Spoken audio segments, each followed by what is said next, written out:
Good evening and welcome to the India Today's Infrastructure Conclave, ma'am.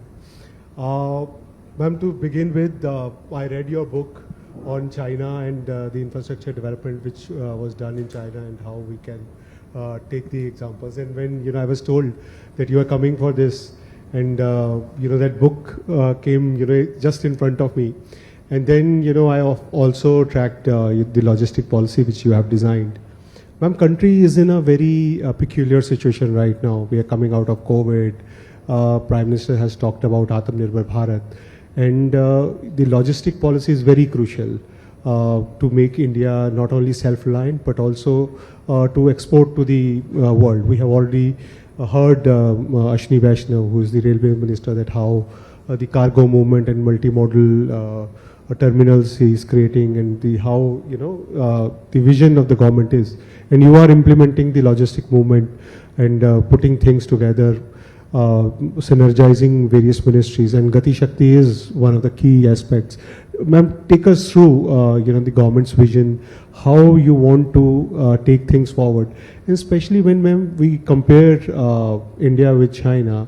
One of the biggest handicap we used to see was the logistic movement. People used to say that it's a 16%, and in China it is much lesser, and their turnaround time is also much swifter. So help us in understanding that how you are moving things around.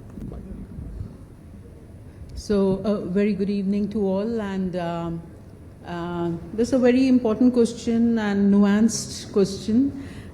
So I will try to answer it in the best possible manner, which is also simple and direct. I'll get into a narrative about logistics and infrastructure planning in the country, how the government is taking it ahead. I will start with October 2021, when the Honorable Prime Minister launched the Prime Minister's Gati Shakti National Master Plan, which is a tool for infrastructure planning. It is a GIS-based platform which has an approach which brings together all the government departments and all the states in the country on a GIS platform. And today we have more than 1,400 data layers on it. The assets of infrastructure which belong to Railway Ministry, Road Ministry, ports, shipping, and renewable energy, power sector, telecom from the infrastructure sector are all mapped on the Gati Shakti platform. Similarly, social infrastructure such as schools, Anganwadi centers, hospitals, you name it, they are all mapped as well. Similarly, natural resources, the forest area, wildlife sanctuaries. So, right, all these are mapped, and then what happens? Then what happens is easy visualization of the data layers which are needed for planning, for example, an expressway or a railway line, or to see where we need infrastructure intervention to make logistics more efficient. So without going into too much detail, this is the approach of Gati Shakti National Master Plan as a planning tool. At the same time, I'll bring you to another date in September 2022, when the Honorable Prime Minister launched the logistics policy, the National Logistics Policy, which supports the infrastructure planning we are doing on Gati Shakti. The National Logistics Policy has targets of making India's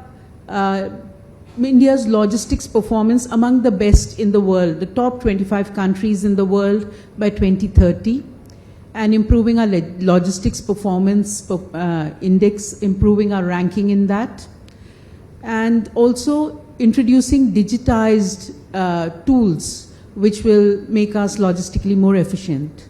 So having covered these two major initiatives of the Government of India, which are setting the pace for infrastructure development and also setting the pace for improving services related to logistics, I would also like to mention two more interventions which have happened in the recent times. One is the ULIP, the Unified Logistics Interface Platform, and that brings together 34 digital services on a single digital platform for the ease of logistics related operators.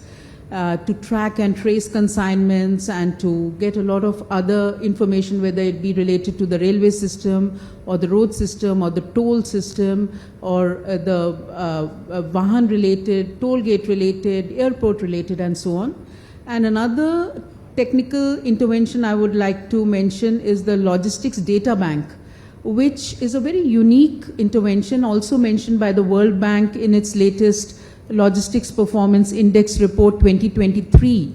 The Logistics Data Bank has a very simple idea, but it has been a great success. It tracks the EXIM containers of the country 100%.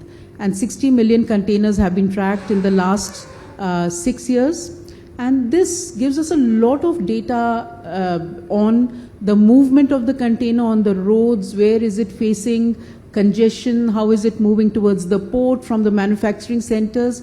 This big data analytics is today powering reform. When you look at the operations of the ports, or you look at the operations on the roads or the railways or the multimodal connectivity, how do we bring in infrastructure investments, where do we bring it, a more demand-led approach. So very briefly, I wanted to give this overview of what is happening at the moment. Logistics is more of, almost all ministries have something to do with it, be it skills, be it technology, be it IT, be it roads, railways, even some matter for ports, because, movement can happen anywhere. So how do you, bring this whole government approach and synergy into the play, so that whenever somebody comes and takes the, services, get into the services, he doesn't have to move from one place to another. What sort of whole government approach is there in the approach? Right. Yes, logistics is a very important area, and as you would be aware, there's a division which is totally devoted to logistics, where I am the special secretary. It is a whole of government approach which brings together all the ministries of Government of India. If we have to make in India, we have to be competitive at the global level. We have to make sure that our logistics cost is also globally competitive. With that in mind, the Gati Shakti National Master Plan brings together all the ministries, and today 39 ministries have onboarded their data layers on the Gati Shakti platform. And it also brings together all the states and union territories. All the 36 states and union territories have also onboarded. And there is usage of this infrastructure, digitized infrastructure platform for planning. Now what happens if I am the railway ministry? I want to plan my new railway line. I will select the data layers which are relevant to planning the new railway line, which will be data layers related to roads, so that there are no last mile connectivity issues relating to the railway stations.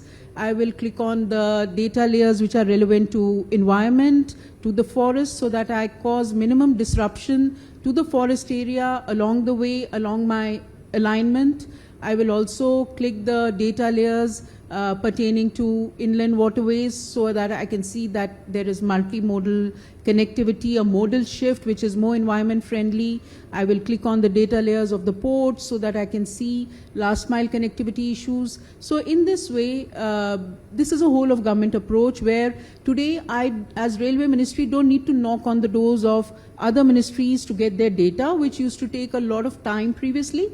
Now there is easy visualization, and in a matter of a few hours, I'm able to look at my alignments, do my surveys, look at the ground reality, look at the ownership of the land, and so on.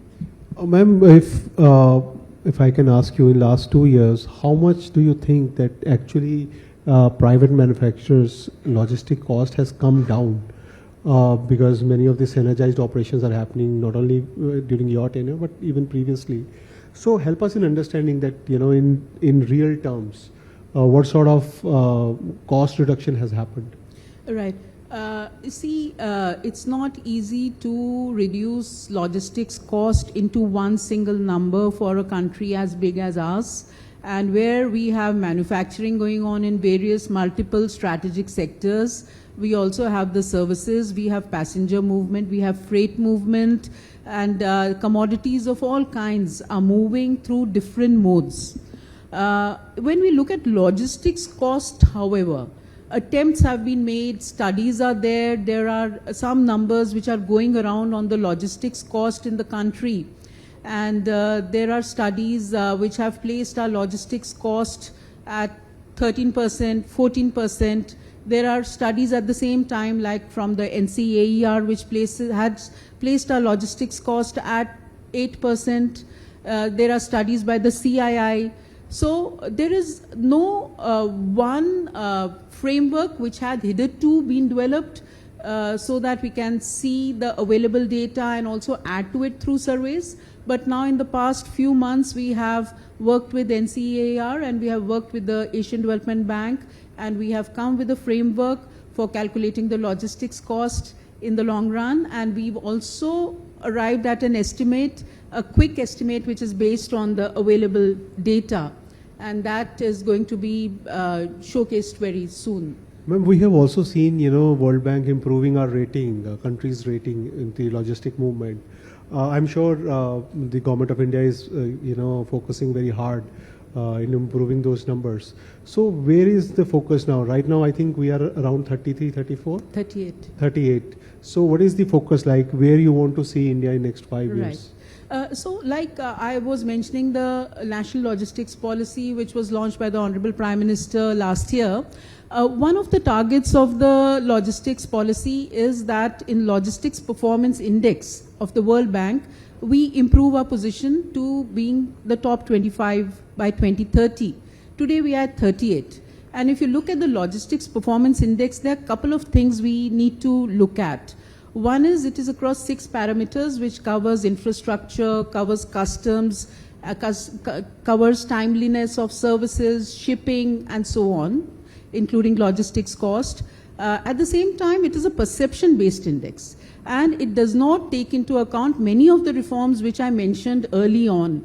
It needs to be more objective, and the World Bank, for the forthcoming LPI report, it does mention some objective parameters, some key parameters which it would be adding, but we are working with the World Bank to impress upon them how through the various reforms India is improving its logistics ecosystem, and there are objective ways to showcase that. For example, if you see the Logistics Data Bank, the LDB, which gives the dwell time of containers at the ports. Our dwell time of containers at the port is better than that of Germany, US, UAE, Singapore. So these are the kind of things which we are showcasing to the World Bank, including how Gati Shakti is helping us save the time and cost which is involved in planning infrastructure, how Gati Shakti is also helping us reduce the carbon footprint of planning infrastructure and implementing it. So this is how we are going ahead. We are also talking to the various ministries which are involved in improving logistics performance index and the clearance, for example, at the airports, the air cargo clearance, the SOPs are being developed, processes are being standardized. We have a benchmark that within 24 hours all air cargo must be cleared. Similarly, if you see at the ports, within 48 hours all the cargo at the seaports must be cleared. There are SOPs which are being worked on, and there are processes which are being standardized. This is a multi-dimensional approach which involves the various ministries. Like you yourself said, this is not one ministry, but this is a whole of government approach.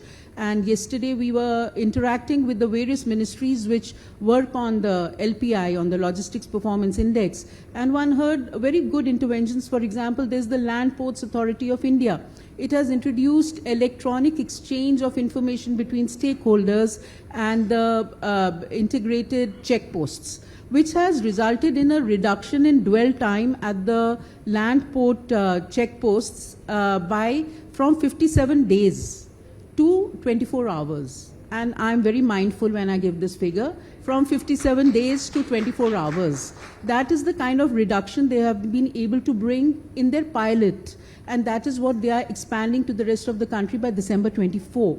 So these are the kind of reforms which we are also showcasing to the World Bank, and we are also showcasing to the operators. We have a services improvement group which interacts with the business associations, with the logistics operators, and takes on their pain points and tries to redress them. We have e-logs, which is a portal where the logistics operators can put their pain points and also see the redressal. So in this way, we are moving forward. It's a very broad area with a broad spectrum of work, and you have to have a whole of government approach and, swim together. Ma'am, if I can, take the liberty in asking you the personal question that you were stationed at Beijing, Indian Embassy, and with your book, I can understand that you have studied the whole dynamics there. So what sort of learnings you have drawn, and now you are sitting on a very powerful and influential chair to implement many of the learnings. So what sort of learnings, if I can say 4 or 5 learnings you can tell us, which you are using in this new office? Okay. Yeah, I worked in China in the Indian mission for 3.5 years, and I learned a lot, which is why the book. Yeah. And I wanted to share those learnings. You see, everything is cannot be seen as black and white. And if you look at infrastructure with respect to China, and this is your second reference to China in our conversation, so I must address this. The development model in China is unique. It is a capitalist socialism where the government controls and regulates investments largely. And in that model, investment in big ticket infrastructure projects is ahead of economic considerations. It's a supply-led model. So huge investments in railway tracks, high-speed railway, in the roads, and so on. And while this is very debatable, and you see all kinds of articles, all kinds of analysis, however, if you look at the value chains, the supply chains and the value chains which China has been able to attract, it has majorly to do with the infrastructure they have developed. The connectivity to the ports, the supply-driven model again, and the mobility of labor, which is aided by the high-speed railway from the western side to the eastern side, all those huge distances, the high-speed railway, and so on. So these are very important learnings on the importance of significance of developing infrastructure which enables seamless movement of passengers and freight in order to be able to attract supply chains into the country, lower logistics cost, to be able to develop global value chains. These are very valuable learnings. And if you see, India has a historic capex today. Investment in infrastructure is at an all-time high. And what I've been telling about the Gati Shakti approach is a whole-of-government approach which looks at giving stronger connectivity to manufacturing centers, economic centers, commercial centers, social infrastructure, to the EXIM gateways for ease of doing business. So there's a lot of focus which we have. So my orientation on my job there definitely enables me to see things better. And I mean, I wouldn't though agree that, I wouldn't say that I'm in a powerful position. I'm in a position where I can work hard and deliver for the country. Powerful in a sense that you can actually change country's direction. Well, I can contribute, certainly. Ma'am, there is one handicap which we see, in the logistic movement is the bottlenecks. I was speaking to some of the wind turbine makers and equipment makers. They were saying that, many of the roads where they have to take the big towers and blades, the curve is not that good enough. So there are multiple such problems which many of the manufacturers, flag. Then there are safety issues. We have seen big vehicles, tumbled up, not only in plains, even in the hills. So what sort of, red flags your ministry makes, so that the concerned ministry can make those corrections? Do you have some mechanism to deal with it? You see, we are facilitators in the logistics division. And like you already said, there is a whole of government approach. And that is institutionalized through the network planning group, which is a group of planners, senior planners from all the infrastructure ministries in Government of India. We meet at least once in a fortnight, if not more. And big ticket infrastructure projects are brought to the network planning group. They are examined, they are analyzed from all aspects. And from the aspect of multimodal connectivity, from the aspect of last mile connectivity, even from the point of safety. And all the black spots where accidents frequently happen are being mapped on the Gati Shakti National Master Plan, so that the roads, whether they are the national highways or they are the state highways or the district roads, the planners can look at those black spots to improve. And Gati Shakti is also a very useful platform for monitoring this improvement, because the data is updated through the APIs. It converges the different portals. So that's very important. And even the the landslide areas and in the mountains, they are also mapped on the Gati Shakti National Master Plan. And the Ministry of Roads, National Highways has been coming with projects which will undertake mitigation measures in areas of landslide, avalanche, and so on. So since all these areas are mapped on Gati Shakti, when the roads are being planned, they just have to utilize those data layers to plan the roads in a more safe manner. So I hope I've been able to... And what about the cargo movement on railways? Because there have been instances where, cargo movement is slower. Right. Yes. Many of us would have read that there is an energy corridor which is coming up, which the railways has planned. It's a very ambitious project which brings together 192 connectivity projects of Indian Railways.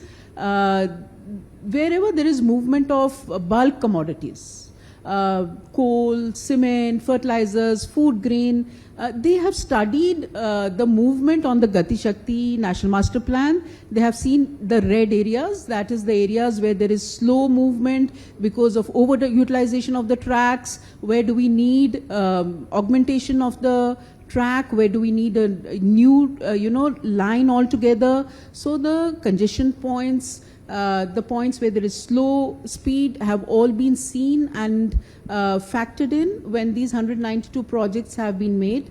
And the Ministry of Railways has informed the Network Planning Group that they were able to plan 192 projects through easy visualization within a period of 1 month, a short period of time. And this is how, the cargo movement, we can see a lot of easing of the cargo movement, plus the movement on the Western Freight Corridor, Eastern Freight Corridor is adding to the speed of movement of the cargo. So there are plans up to 2030. There is the vision of the Railway Ministry, of the maritime vision is there, the roads. So converging this vision so that there's no duplication of investment, that is also something which we are doing as we go ahead. And ma'am, if we talk about when we are talking about multimodal, we are also seeing that many airports which are coming up, and we are talking about air cargos. What sort of projection do you have, that what sort of capacity do we need in next 5 years to build up to have a air cargo system? Yes.